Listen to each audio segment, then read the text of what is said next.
All right, we talked a little bit about what all the stocks share. Strong, the way they fit the gun, the way they fit the user, and they all address a specific need. We're going to talk about all those specific needs a little bit. So looking back at some of Magpul's longest serving in our line of stocks, the MOE line. The MOE stock's one of the most common AR-15 stocks on the planet. You'll see them from the factory on a lot of guns out there, and it's designed to provide a tremendous value to the customer at around the price of an entry-level stock where you wouldn't get any of these features. It's got a shielded lever so you don't inadvertently deploy it, collapse it. It's got 2 sling mounts. It's got a non-slip rubber butt pad. You can actually replace that butt pad with a longer one if you want to, or you can remove it completely, and it's got a serrated surface underneath if you want to shorten the buttstock even more. Optimized fit on a mil-spec buffer tube, and they're available pretty much anywhere that sells AR-15 parts.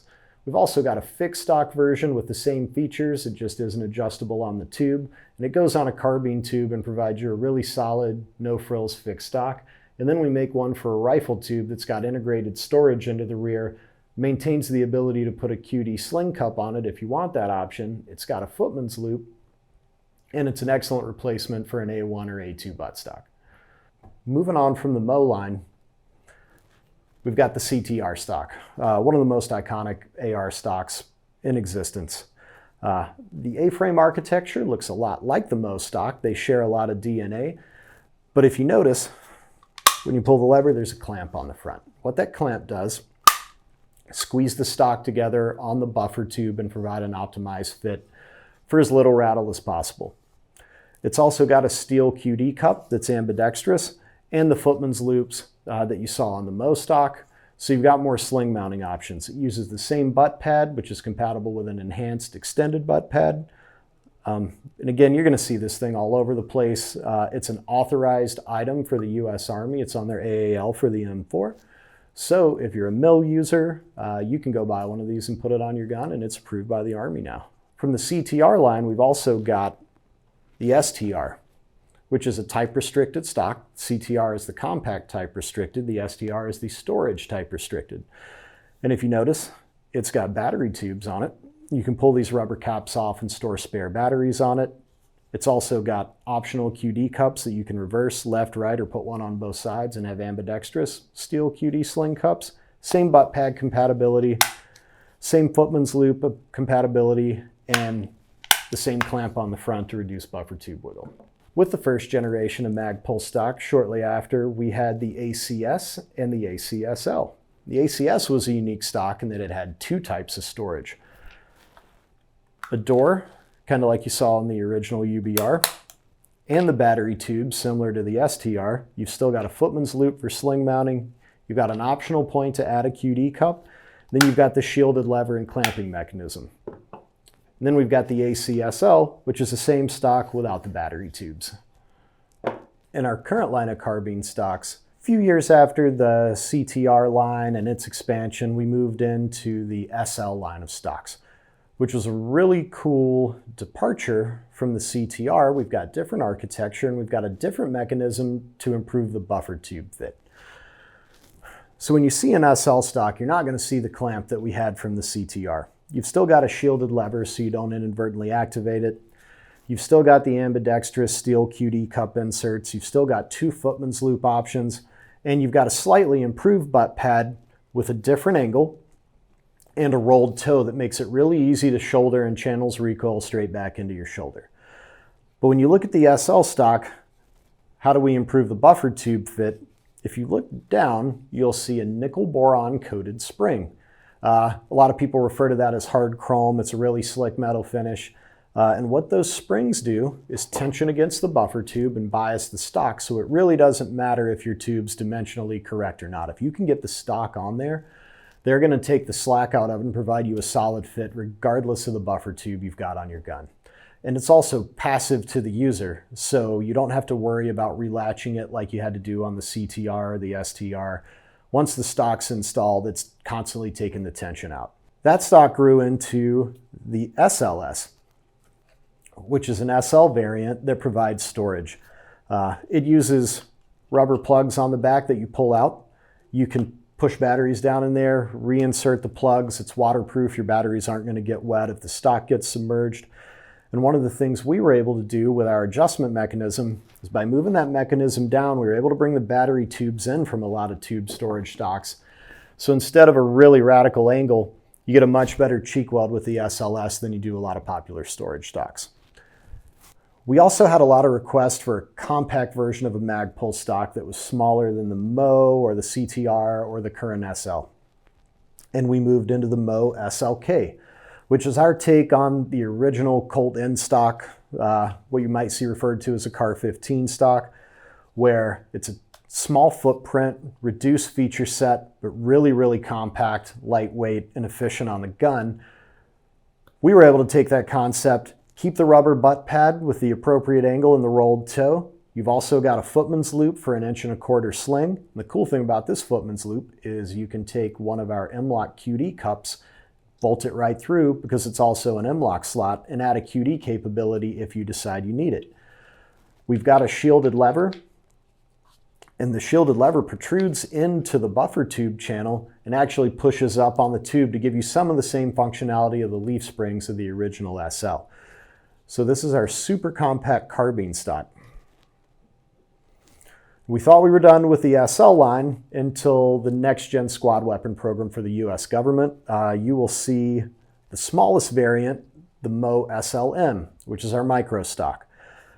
Purpose made for the NGSW program for Sig Sauer, but also it just conveniently fits most AR PDW buffer tubes perfectly and will collapse all the way if you've got one of those shortened buffer PDW setups. All the other features remain the same as the SLK.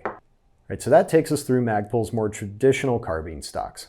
Whether you want a fixed stock, a collapsible stock, a tensioning mechanism to take all the slop out of it, multiple sling mounting options, a place to store stuff, 2 places to store stuff, we've got you covered on traditional carbine stocks. There's something in there for everybody. Then we're going to look at a few of the more specific stocks we make. So Magpul's first butt stock was called the M93. And it was designed with a unique setup where the buffer tube stayed put, the top of the stock stayed put, and an underslung bottom stock slid back and forth on the tube. It had a tooth mechanism. It was a really unique stock for its time, and nobody had ever seen anything like that for an AR-15. The commercial success of that stock was kind of limited at the time, but it was also Magpul's first military contract with Marine Corps Det 1, if you're familiar with that program, when the Marines started to explore capabilities to have a special operations unit. That stock evolved into the UBR, which is now an iconic stock. It's been referred to as a collapsible fixed stock, in that you get all of the strength of a fixed rifle stock, and honestly more in most cases, with all the benefits of a collapsible stock. This is the UBR Gen 2. We were able to bring the cost down, get some weight out of it, and still maintain all those features. One of the big benefits of the UBR, it comes with a proprietary buffer tube and everything you need to install it. So when you install this stock on your gun, we can assure the parts fit all the way through, but if you notice, when it adjusts, you're getting a consistent cheek weld regardless of your length of pull. And that's a really important takeaway from the UBR. In addition to its strength, there's no movement in this thing whatsoever. Once it's adjusted into position, it's absolutely solid. There's no slop, there's no movement. But if you're in a position where your eye relief could potentially change, going from standing to prone, putting armor on, taking armor off, issuing a gun to different users, which sometimes happens, what we've got is the performance of a carbine stock with the functionality of a fixed stock once it's in place. It's also got onboard storage, which is removable if you decide you don't need it. A number of sling mounting options to include a QD cup on the end plate and QD cups on the left and right side on the rear of the stock, in addition to a footman's loop. It's really ergonomic and easy to adjust, and it's absolutely one of the strongest stocks on the market. Really bridges the gap between a precision stock, a carbine stock, a fixed stock, and a collapsible stock, and puts all those best features together into one. And then we've got 2 precision rifle stocks. So Magpul's second stock was the original PRS, which was really the first widespread purpose-built precision stock for an AR platform. You may have seen them as early as 2005 on Mark 11s used by Special Operations units. The United States Marine Corps, when they went to a semi-automatic sniper rifle, contracted Magpul to provide the PRS stock for it. They're all over the place. I figure most people have probably seen the PRS stock by now. So the latest variant of the PRS is unique in that it can accommodate a carbine receiver extension, an A5 receiver extension, which is really common on SR-25s, large frame guns, and a lot of 5.56 pattern guns, or a rifle receiver extension. By changing this front cap, you can put it on pretty much any common tube you're going to find out there. The clamping mechanism it uses to stay on that tube is also a reversible QD sling cup. We kept some of the great features of the original PRS: adjustable comb height, adjustable length of pull, and then we added a few more, like adjustable butt pad height and cant. We've also got a shorter butt pad available for people that need a shorter length of pull in the fully collapsed position. And then on the bottom, we've got two M-lock slots, which makes it much easier to mount bag riders, monopods, any accessory you might need to bolt onto the bottom. The M-lock system will accommodate it.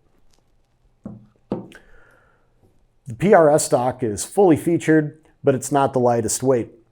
And over the years, we had calls as people were building more lightweight precision and hunting rifles for some of that same capability in a lighter weight stock, which brings us to the PRS Lite, one of Magpul's newest carbine stocks. So this stock will only fit on a carbine or A5 receiver extension. You lose the ability to put it on a rifle length tube, but you maintain the same adjustment range for comb height, for length of pull, and for butt pad height and cant. You've still got a sling mount that's reversible on the front and a footman's loop, and then you've got the ability to add a QD sling cup to it if you so choose. You don't get the toolless adjustments, so you do need a wrench to adjust it, but it's super light and super strong and really takes away the weight penalty of the full-up PRS versus one of the more fully featured carbine stocks. So the PRS Lite's a great option for varmint hunters, military and law enforcement. If you prefer a fixed stock on a rifle that's not necessarily a precision rifle, this one's still a great option. There's not a weight penalty there, and you do get the functionality if you need to adjust it. It's just not toolless, and it's harder to do on the fly than a standard carbine stock. You can also put a longer butt pad if you need more cushion or length of pull. And it was such a great mechanism, we actually rolled it forward into our new precision rifle chassis. And it's one of the strongest stocks on the market, so you don't need to worry about it collapsing, breaking under normal usage conditions. It's actually really, really strong. And we couldn't be happier with it. We're glad to get it out there. So one thing we need to talk about is what buffer tubes these stocks fit. In the past, Magpul made every stock compatible with mil-spec and what we call commercial receiver extensions. We are largely abandoning compatibility with commercial receiver extensions because the industry is abandoning commercial receiver extensions. The vast majority of what we sell now is for a mil-spec buffer tube. They're really easy to tell apart, and the chances of seeing a commercial extension on a new gun are really slim, but on legacy guns, you still may run across a commercial extension. Your options there for new stocks are to find one of the Magpuls that's still in production. The MOE stock, for example, we still support with commercial receiver extensions. A lot of the other stocks that used to have it, we couldn't justify continuing to make them, but there still may be some on the market. Your other option is to buy a mil-spec buffer tube and change it out. If you're not comfortable with it, any competent armor or gunsmith should be able to swap the buffer tube out for you. Those are available from Magpul or any number of other sources. So we've got a table full of stocks. Everything from the MOE SLM, our smallest, most compact, least featured stock, all the way through the PRS Gen 3 and the UBR Gen 2. It's a big span of weight, it's a big span of features, it's a big span of price, but they still all deliver on that promise of being strong, fitting you and your gun, and addressing the need that the stock's made for as best we possibly can. We're not done yet. We've got a pretty well built out stock line. But if we do this video again next year, the table's going to be a lot more full. We're always working on better ways to improve the gun and the way you use it, and you're going to see more stocks from Magpul coming soon.